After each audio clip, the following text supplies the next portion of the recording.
Le livre du ciel, tome 2, 25 octobre 1899. L'écho de l'amour de Dieu et celui de l'ingratitude des créatures. Mon très doux Jésus se manifeste presque toujours de la même façon. Ce matin, il m'a dit « Ma fille, mon amour envers les créatures est si grand qu'il résonne comme un écho dans les sphères célestes, remplit l'atmosphère et se diffuse sur toute la terre. Comment les créatures répondent-elles à cet écho d'amour? Oh, elles me répondent par un écho empoisonné, rempli de toutes sortes de péchés. Un écho quasi mortel, propre à me blesser. Mais je vais réduire la population de la terre, afin que cet écho empoisonné ne vienne plus me percer les oreilles.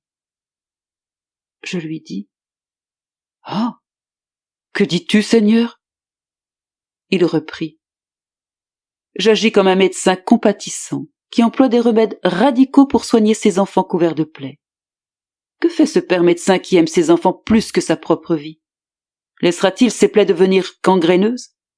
Laissera-t-il mourir ses enfants plutôt que de les soigner sous prétexte qu'il pourrait souffrir s'il utilisait le feu ou le scalpel?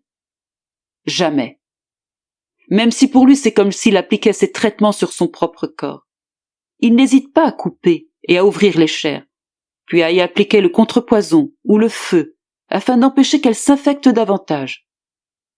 S'il arrive que certains de ses enfants meurent au cours de l'intervention, ce n'est pas ce que le Père veut. Il veut les guérir. Ainsi en est-il pour moi.